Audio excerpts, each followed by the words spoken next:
Sa magandang araw sa inyong lahat mga ka-G-Lovers, Divani B nagbabalik. So may aayusin tayo ngayon itong Xenon na amplifier. So problem nito ay hindi tumutunog kasi hindi nagsiswitch on yung relay. Yang dalawang relay na yan, hindi yan nagsiswitch on. So mamaya aalamin natin kung bakit hindi siya nagsiswitch on, kaya hindi na rin natunog. Pero yung fuse nito okay, yung dalawang fuse na yan kasi tinis ko na yan. Okay yan. Ito lang ang problema natin, hindi siya nagsiswitch on. Kaya hindi natanog yung speaker. Aalamin natin yan.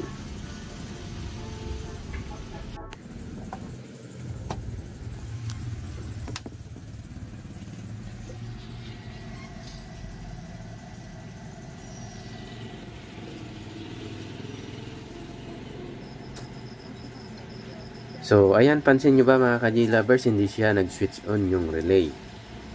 So, yan yung problema natin dyan. So, aalamin natin yan, hahanapin natin.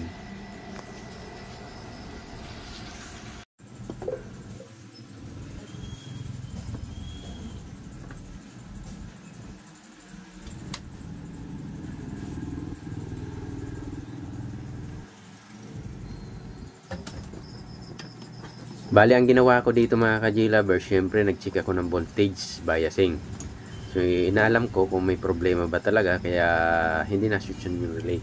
Pag abnormal yung voltage biasing, may posibilidad hindi nag-switch on yung relay niyan. Tapos, kung may DC out, so ganun din.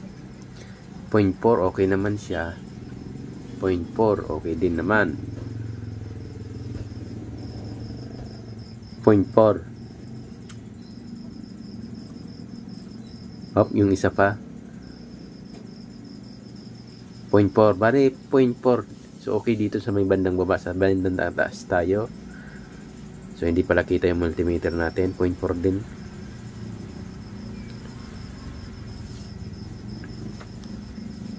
Yan, 0.4, diba? Next. Ganun din, 0.4 din. So, dito, yan, 0. Abnormal siya. So, 0. Sa kabila naman, nag 0.5. Yan, nag 0.5 siya.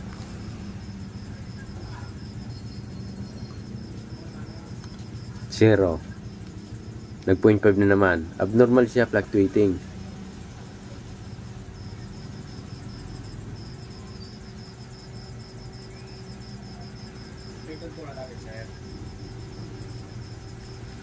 So, tingnan nyo maigi.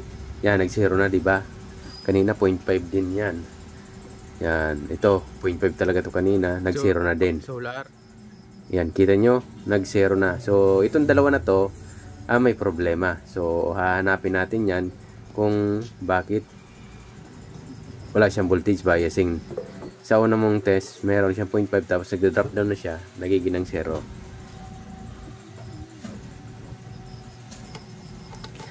So, next natin mga ka-G-Lovers, check natin kung may DC out. Tingnan nga natin. So, chinik ko muna yung relay. Hindi talaga siya nag-switch on, no? Wala siyang voltahe. Wala, oh. Tingnan natin kung may DC out.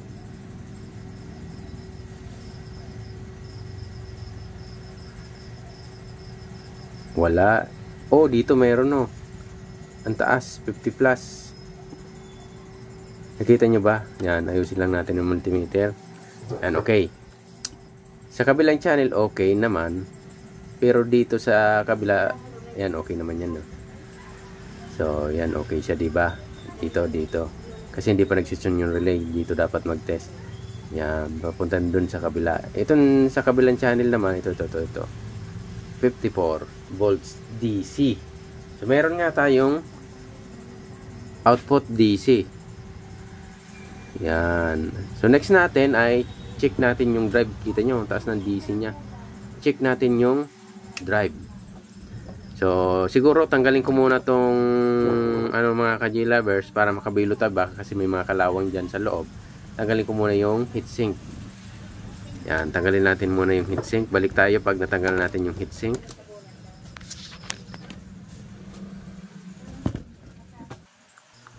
So, next natin mga ka-G-Lovers ay hanapin natin yung side ng drive niya. So ito yung side ng drive niya, yung sa kabila.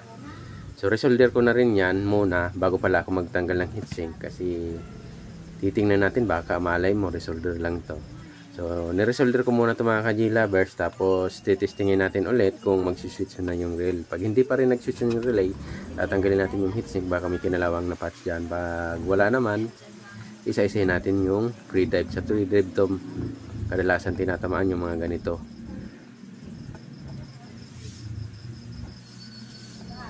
Yan, nire-resolder ko lang muna yung pre-drive natin na side na may tama. Pwede na rin natin damayin rin yung kabila kung gusto nyo. Yan, resolder lang natin, tapos testingin natin ulit.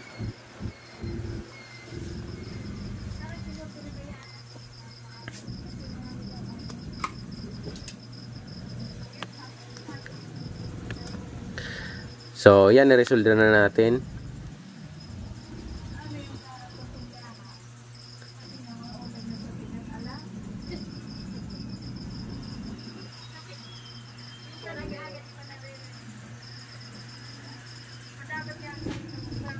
So, tinignan natin yung mga pre-drive. Wala naman tayong nakitang parang may kalawang.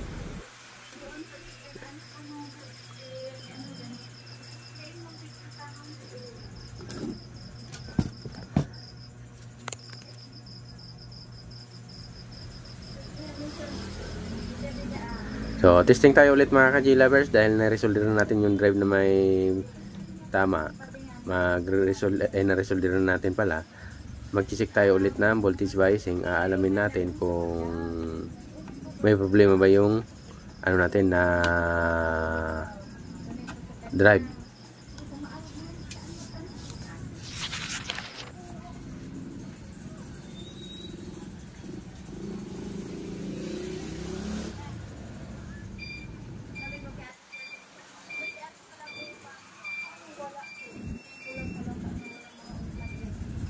Bali, itong kabilang channel, dinamay ko na rin para sigurado na ako mga ka-G-Lovers. Kahit good yung voltage biasing, sinigurado ko pa rin na niresolder yung mga pre-drive niya na transistor. Kadalasan kasi naangat din yan o nag-cold solder, so niresolder na rin natin. So check natin ulit kung okay na ba siya mga ka-G-Lovers, kung wala na ba siyang DC, kung mag-switch na ba yung relay, tapos mag-normal na ba yung voltage biasing. So alamin natin. Hanap ko lang yung tamang pwesto. So, okay. So, nakapwesto na tayo mga ka-G-Lovers. Test nga natin ulit yung ano nito, yung voltage biasing. Yan, nakapower on na yung ano natin, ampli.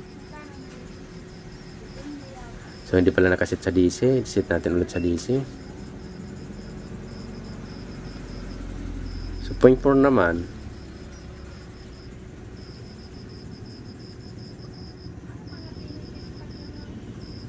So may problema nga talaga, oh. Yan, nag 0.4 na wala. Nagsi-0. So yan, 0.4 na naman. Nag-0.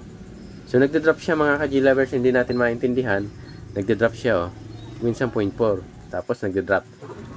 Yan. Wala talaga, oh. So sa bandang parte na to, yung dalawa lang meron na voltage biasing. Check natin kung may DC ulit. Ang taas pa ng DC. Kita nyo, 54 volts. So, next natin, check tayo sa loob nito. Baka kasi may mga kinalawang. Tanggalin ko lang tong heatsink. Tara, tanggalin muna natin.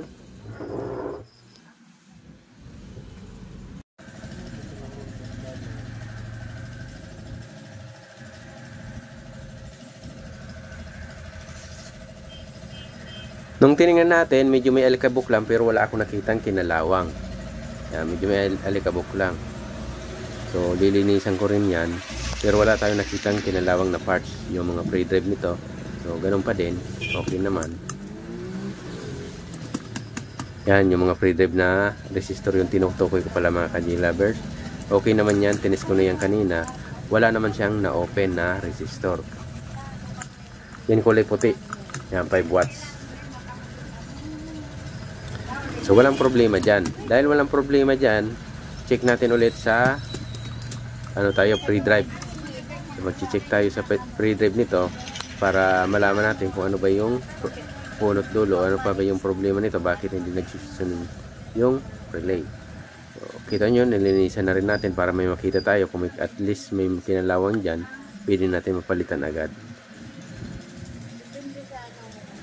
Ayan na mga ka-G-lovers, na linisan na rin natin talaga. Next natin, check ulit tayo na voltage biasing. Aalamin natin kung may pagbabago ba o may bumago ba nung niresolve natin yung pre-drive at nilinisan natin yung loob nito. So, check nga natin ulit. Aalamin natin kung okay na ba siya. Pag okay, bale, subukan na natin ulit yung check natin yung voltage biasing nito. Titingnan natin kung okay na ba siya, kung may pagbabago nga yung sinasabi ko kanina. Check natin ulit So nililinisan ko lang muna siya mga ka-J-lovers.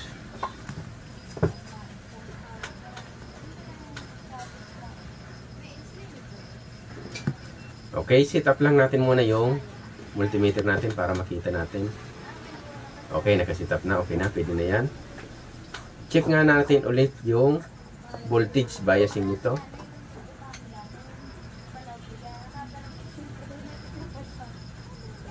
Dito kanina 0.4, ganun pa rin 0.4. Ibig wala tayong nagalaw dyan, 0.4, ganun pa rin. Dito 0.5 na, 0.4 yan kanina. So dito 0.4 din, okay. Same lang ng 0.4. Sa kabila ay 0 volts. So ibig sabihin dito may side na to may problema talaga. Next ay 0 volts. Yun.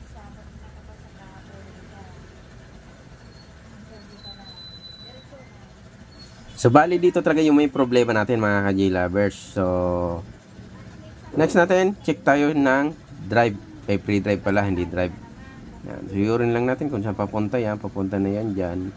Yun. Sa may kaliwa ko yung drive nito. Sa kanan yung good.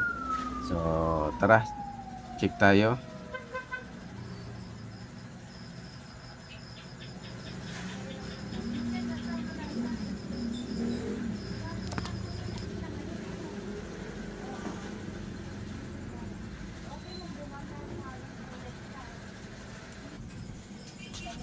So next natin mga ka-J-lovers, check natin tong final drive, yung mga malalaki dyan, yung C2073A940. Bale to, isa-isa lang sila sa bawat channel. Bale dalawang C2073 tapos dalawa din A940. So pag check natin dito, umaabot ng 115. Ang taas naman.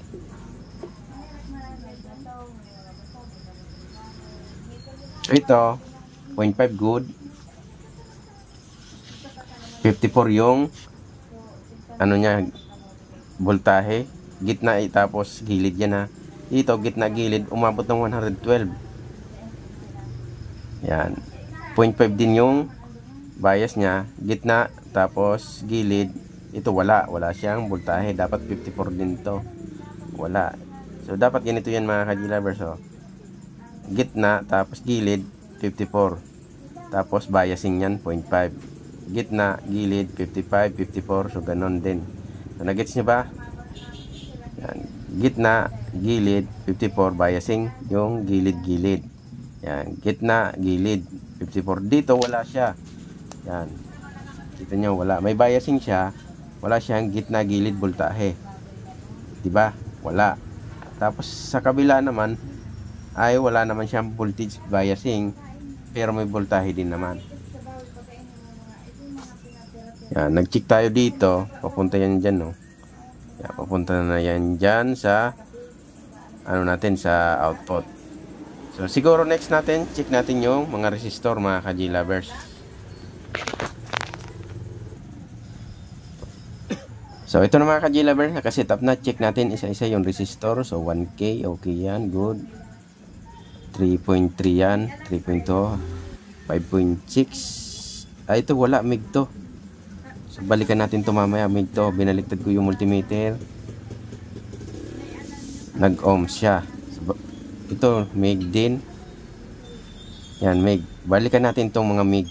mamaya. Ang gagawin natin, ihang natin yung paan niya, yung isang paan niya. So ito okay. Yan, okay ito. Nasa K. Pero tumataas siya. Pati ito rin, hang na rin natin mamaya. I-check natin. Pag mga may abnormal na ohms dyan, i-double check nyo ulit. Tatanggalin nyo yung isang paan niya. Tapos check nyo. I-test nyo. So, balik tayo ulit. Ubusin natin tong checkin yung resistor. Ay, suko yung palante. Dahil ko pa nakakadya si Mimi. TV nga no. Yan. So, okay. Ay, di, ang libo. So, may lubot. Ito okay. 3.3K. Flat screen na. Depende. Pag i-prepare mo kung ano buksan mo sa gas, wala ang diferensya. So, may dalawa tayong abnormal yung value. So, chichik natin yan. Ihang natin yung kalahating paa niya para makasigurado tayo. So, okay naman. Almost okay naman lahat na resistor maliban dun sa dalawa na yon. Yan, 1K.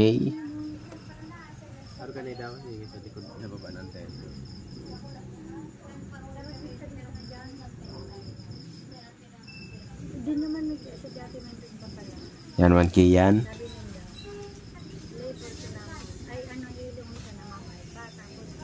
3.7K, okay naman. Oo, kung sa dito dyan. So, balikan natin yung dalawa. Mamaya babalikan natin yan. Iano natin, ihang natin yung yung isa niyang paa na hindi nakakabit talaga sa board. So, basta sa pag-check nito, tiyagain nyo lang mga ka-G-lovers, huwag kayong tamarin. Kahit ganyan, isa-isa yung resistor, dapat gawin nyo rin para masigurado nyo lang talaga na okay or may tinamaan ba dyan. Ito yung migo, sinasabi ko kanina. Tapos tong isa, yan, hindi siya tama sa nakalagay na color coding. So, abnormal nga yung value niya. So, ito na mga ka-G lovers, hang natin yung isang paa niya, tapos check natin ulit. Sige po.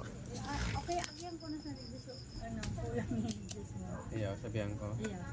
Sa agad, balikan ka na.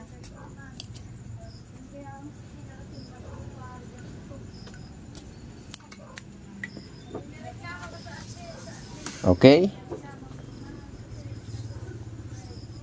Check nga natin ulit. Yan, dito na siguro. Kita na dyan. Check natin ulit. Yan, tingnan natin. So, 3.3K. Okay naman. So, balik na lang natin ulit siya. Resolder natin. Tapos, yung isa naman, i-check natin. Bali, dalawa nga yung nakita natin na abnormal. Yung value niya.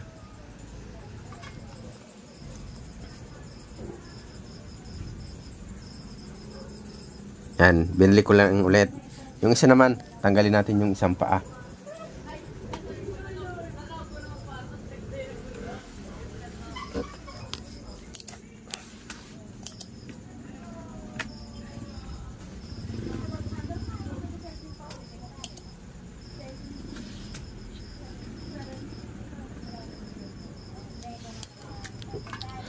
Okay. Test natin ulit. So, meron tayong 45. So, nasa 47K to. Okay pa yan. Good pa. Dahil good naman yung mga resistor, na-confirm na natin na walang problema sa resistor kasi inisa nga natin lahat. So, next natin ay yung pre-drive transistor. Itanggalin natin to. Tapos, check natin isa-isa. So, yan. Lahatin ko na muna itong tanggalin. So, papromote muna ng aking channel mga ka-G lovers kasi habang tinatanggal natin yung mga pre-drive transistor na to, itong maliliit na 551, 5401. So, papromote muna ng channel. Kung bago pala kayo sa ating channel na gusto nyo mga ina-upload natin na video at mga ganitong video na ginawa natin, so please subscribe and pahit na notification bell para updated kayo pag may bago akong in-upload na video. So, yan na mga ka-G lovers. Busin lang natin tong tanggalin Tapos check natin isa-isa. So, fast forward ko na lang siguro ng konti kasi para madali-dali.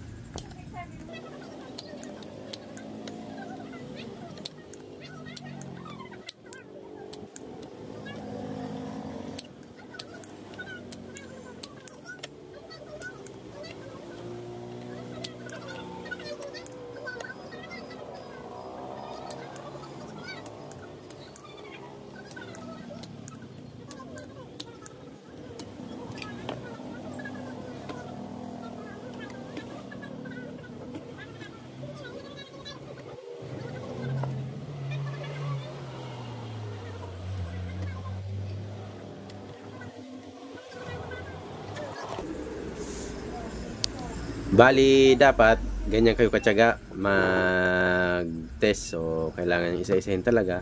Kailangan nyo gawin para makuha nyo lang yung problema. So, dito na tayo sa pre-drive. Yung mga 551, 5401. Check natin isa-isa. So, yan. Check natin. OL. 0.5 dapat to. 0.6. Mga ganyan. Good. OL. Isa pang 0.6 o 0.5. Okay, good.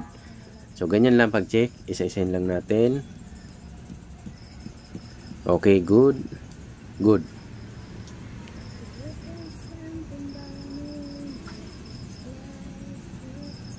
Good. Good.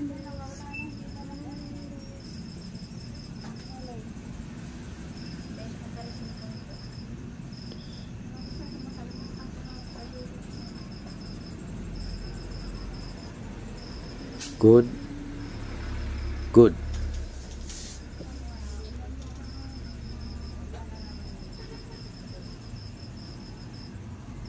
Okay, good. Last. Good. Good. Oh, may leak siya mga ka-G-lovers. Kita nyo? May 2.5 volts. So, bali may leak siya. Kaya naman pala ito nakuha natin, di ba? Dahil sa isa na to, kaya nagkaka-abnormal yung voltage biasing natin, tapos nagkakaroon ng DC. Dahil sa isa na ito. Tingnan natin kung anong part number siya. 551. 5551. So, kuha lang ako ng kapareho niya para makumpara natin. So, kita nyo, may 2.5 na leak siya, volts. So, yun yung leak ng transistor na yan.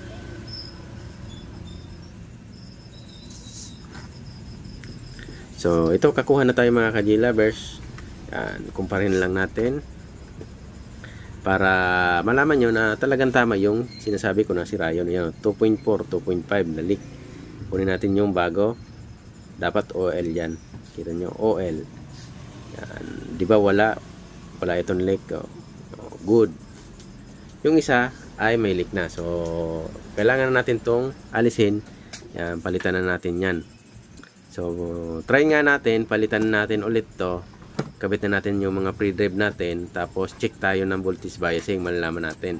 Saka, tingnan natin o pakinggan natin kung mag-switch na yung relay.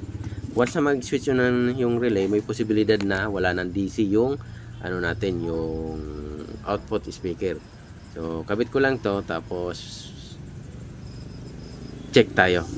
So, madali lang to ikabit.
Pagkatapos natin itong ma-resolder mga ka-G-Lovers, yan, ano natin, mag-check tayo ulit.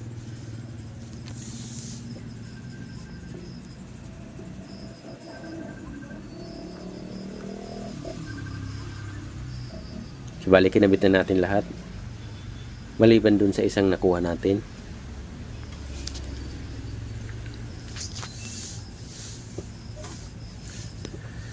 So, kabit ko lang ito lahat. Medyo mahirap kasing i-resolder ito mga ka-G-Lovers kasi nalalaglag. Kaya hinahawakan ko pa sa ilalim yung, yung transistor.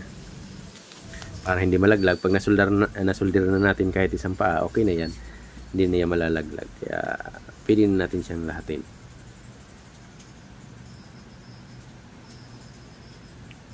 Yan. Hinahawakan ko sa ilalim para umangat siya. Yan. Okay.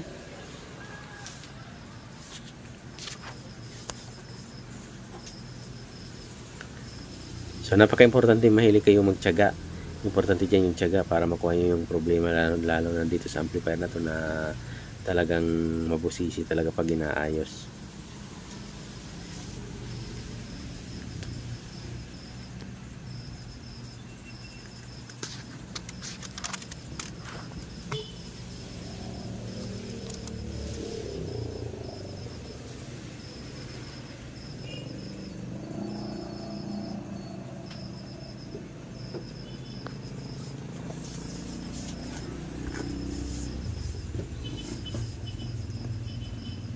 Okay.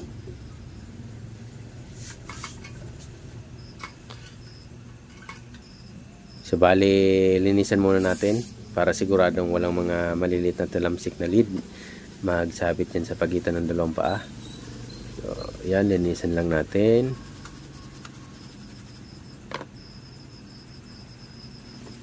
So, check tayo.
Bali, napakinggan nyo mga ka-G-Lovers, nag-switch na yung relay.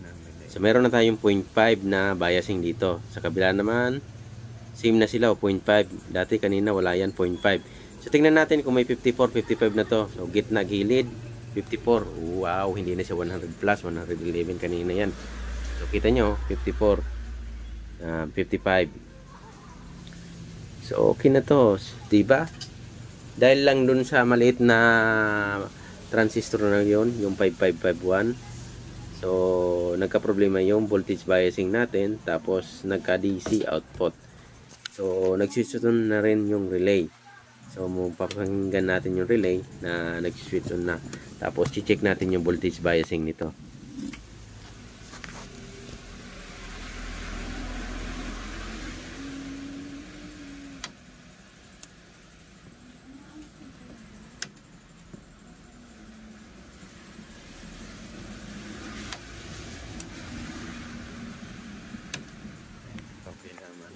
So, yan na mga ka-G-Lovers, kita nyo okay na yung switch on ng relay natin. Gumana na.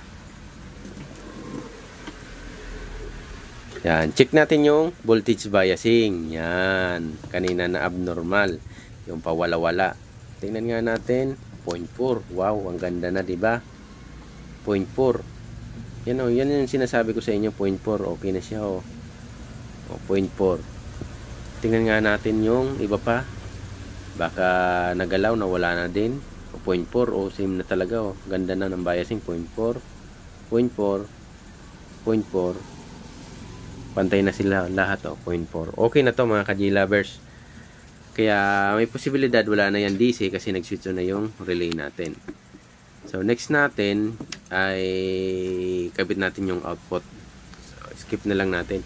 Ito yung inaayos natin yung xenon. Yan. Xenon yan mga ka-G-Lovers. So, xenon. Tingnan natin yung model. Tingnan nyo na lang yung model. Yan yung model nya. Yan. Pro XA18. So, ang bilis ng pag-camera natin. So, ito nakabit na natin yung yung heatsink tapos yung pinaka-output natin.